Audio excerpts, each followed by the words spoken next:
चीरना माई लगावली केवड़िया हो लवंगिया चीरना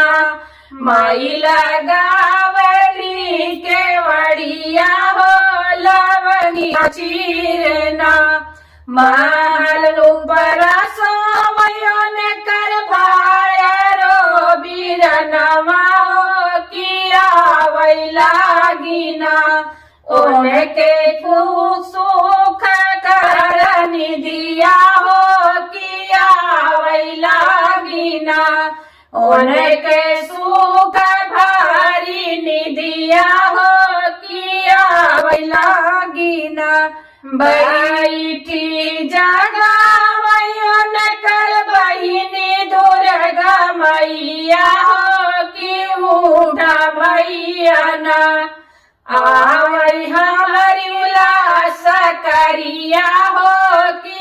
उठा भैया ना आवै हमारी उल्लास करिया हो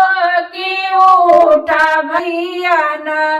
कई लाख आवै बहिनी तोहरी लास करिया हो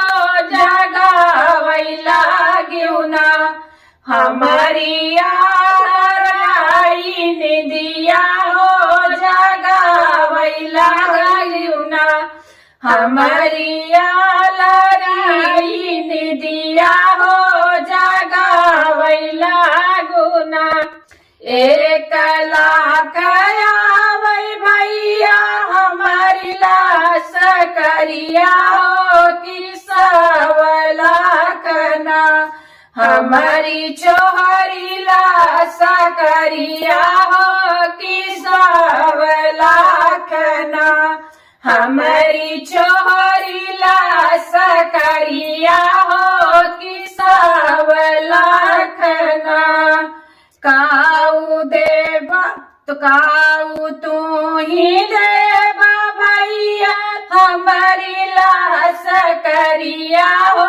कि काऊ देवना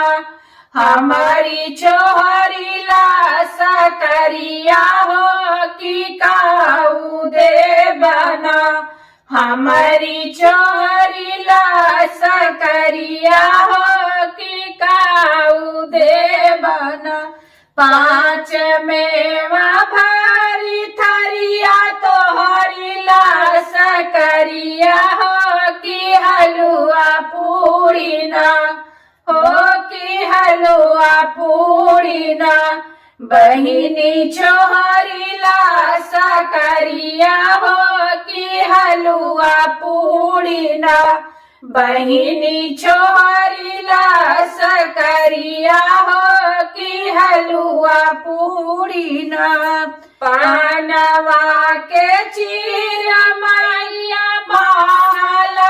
बनावै हो लवंगिया चीरना हो लवंगिया चीरना माई लगावती केवड़िया हो लवंगिया चीरना माई लगावती केवड़िया हो लवंगिया चीरना। बोलो जयकारा शेरावाली दा बोल साचे दरबार की जय, बोलो नव दुर्गे की जय। दोस्तों हमारा ये पचरा गीत आप लोगों को कैसे लगा कमेंट बताना, भरपूर सपोर्ट करना। ये एक दादी माई के फरमाइश रही कि गांव बिटिया तो सब गांव के गीत गाओ, गांव के पचरा गीत,